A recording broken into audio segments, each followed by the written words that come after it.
What's happening, YouTube, man? It's your boy Philan Speaks back for another video. Real quick, just on this Dewanna situation. My thoughts, listen, from the beginning, from the top. I can't claim to know exactly what's happening or the reasons why these things. I mean, obviously, what's happening is she was just recently cut from the Indiana Fever. Um, for reasons I believe are of her own, she didn't want to come back. I can't claim to know what's happening backstage, or what anyone has said or anything, or how anyone feels about each other or the other or any of that. So I won't claim to do that. But what I do know is people, their natures, from living life for a few years and also from studying pretty much the nature of people's motivations and so on. And I could try to conclude and infer maybe what makes the most sense to me.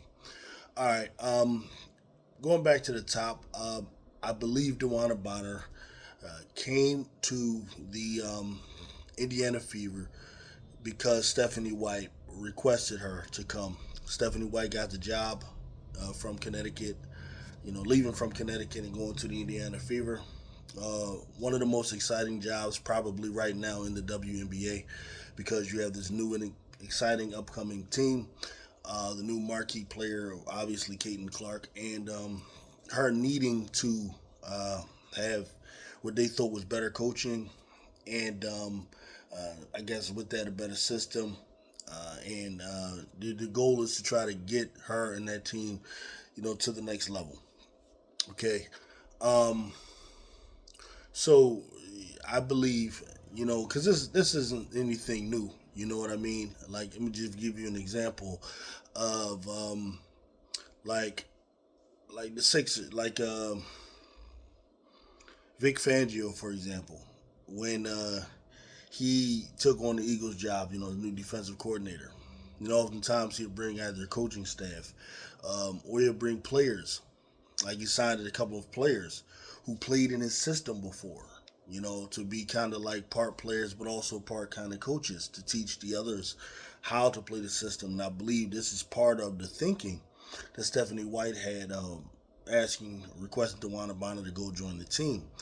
Um, Dewanna Bonner probably looked at the situation. She may have looked at the players that are on the team and she saw, well, I could probably fit there because obviously you won't play the two because Kelsey Mitchell's an all star at the two.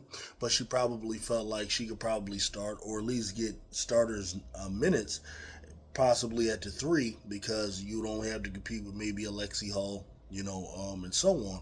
So I think this was part of it. So I don't believe this idea that it was like, let's go play with Caitlin Clark. I think it was more a combination of Clark, Boston, Mitchell, um, but more Stephanie White than anything else. So she goes there. Um, Lo and behold, it's not as seamless a transition as people might have expected. Um, it's not really anything new or even, I would say, unique to Caitlin Clark. A lot of times, as I've explained in previous videos, when you have a coach, okay, coming with their own system, their own backgrounds, their own way of doing things, and you give them the responsibility of dealing with a unique player, okay, there's challenges.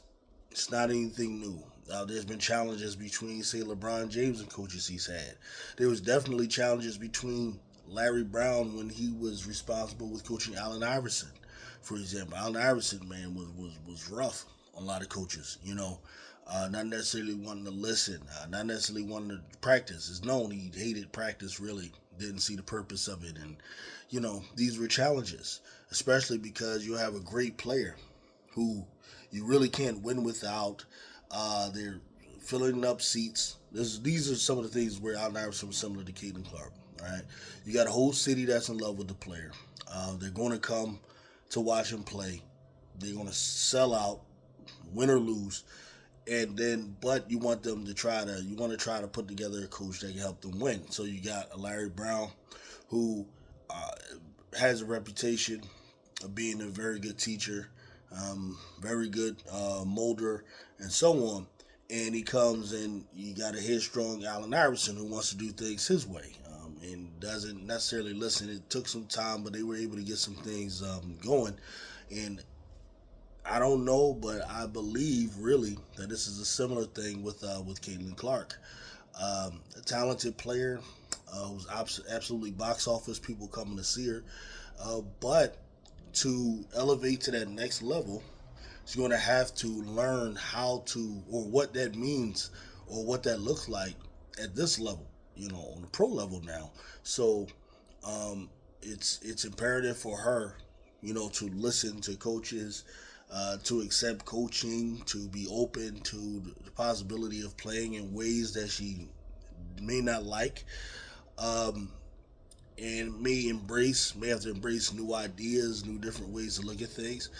And from early on, when we heard Caitlin Clark speak of Stephanie White early on, it appears to me that she did respect Stephanie White from a standpoint of her knowledge of the game, and her experience and what she had to bring. So I thought that was fine. Um, However, sometimes, man, getting accepting, um, being uncomfortable isn't easy. It isn't always an easy transition, and I think some of that is what's going on with the Fever right now. Um, and Like Stephanie White may, for example, believe or know that for Caitlin Clark to maybe maximize her personal game as well as maximize where the team could go, maybe she should play off ball as much as she plays on ball, or just a little bit more than she might do, because that makes it difficult for teams to counter them, or maybe she should take different shots. Whatever, it could be a number of things that a coach is suggesting to a young player to help improve their game, and maybe Caitlin isn't as open or is accepting to these things. You know, I'm speculating here. It's nothing new, and maybe part of that comes with Dewanna Bonner because let's be frank here. Um, we know Caitlin Clark wants to play a certain style, and it's more so running. She wants to run up and down the court. She's young. That's what worked for her where she was. This is probably the basketball she loves to play. You know, and when she's not able to play that style of basketball, she may not she may not be loving it. You know, that can be normal. This is the way you like to play, but you're not happy when you're not playing the way you want to play, right? And but the coach may feel like just the way you want to play may not be what's best for the overall situation. I'm just speculating here. This could be where the heads are butting. But whatever the case, it appears Dewanna Bonner probably has certain expectations, you know, of what it would be like playing there, whether it's a certain amount of minutes, whether it's a certain role, whether it's a certain position, whether it was like maybe being part of a player coach that isn't, and that's not being met. And part of that could be, with Caitlin Clark. I'm just imagining sometimes, let's say she comes over as the older player with the coach.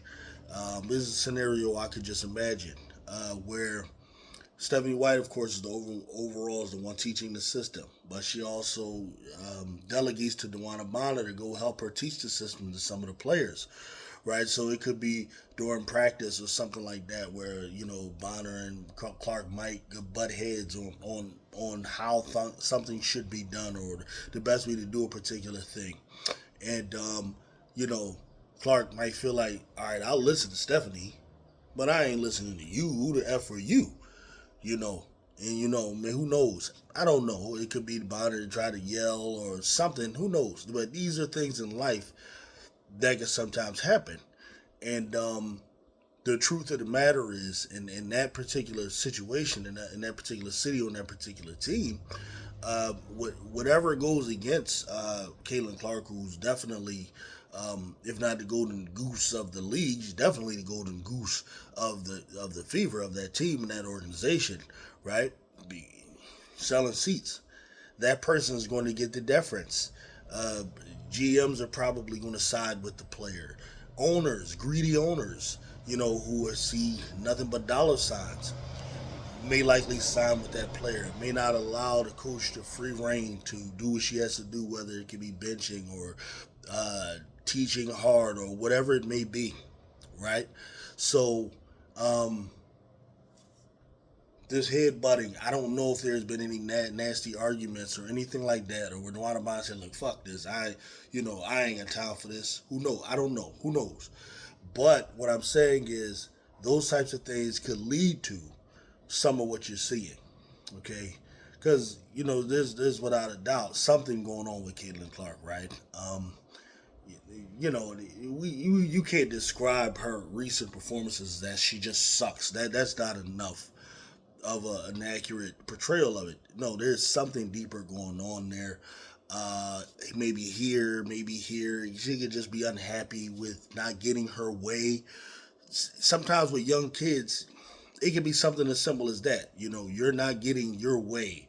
You want to play a certain way, you want to do things a certain way, but you got this person telling you, and then who knows? She may be going to the GM to complain about White, and maybe the GM could be siding with the coach this time, and she's not getting her way.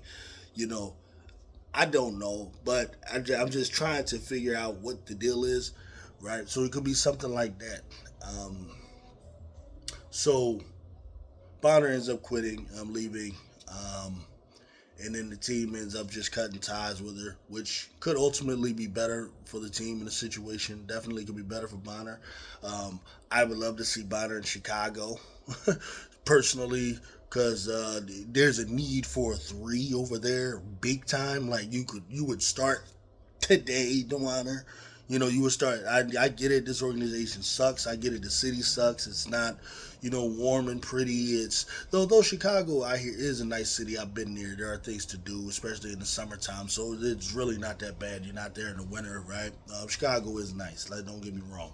I've been there, but it's not LA. It's not Phoenix. It's not those places. But you would start today. Um, Tyler Marsh absolutely loves veterans, without a doubt. But I don't know if it can be done just financially or anything like that. But she could sign for a minimum or something like that, man.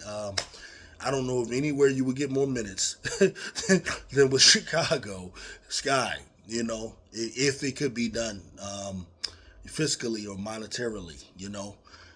That's what I would love to see. And then it also revives the rivalry. If I'm the league, I will push for it because Chicago and Indiana is the rivalry that's kind of like holding the league together as far as this new wave and generation of this new era that they're going into. So it's actually in the best interest of the league to see to it that Chicago is a good team, as well as that they have something there. And just think about it. Now you got this new element of Dewanna Bonner versus the Fever, right? You see, just imagine the type of rivalry that would create just for this year. So I'm all for going to get Dewanna Bonner. That didn't work out there. I think it would be a beautiful thing. I'm absolutely pitching for it, hoping that that's what we get. Um, okay, but as far as the Fever, and what happened, I think that's the challenge they're facing right now. New coach, new team, young talented player who might be headstrong.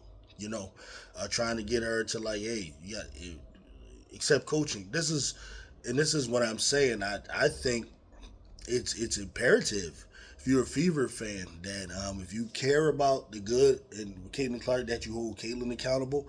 Don't throw everything on Stephanie White. Because even if you look last night, what happened?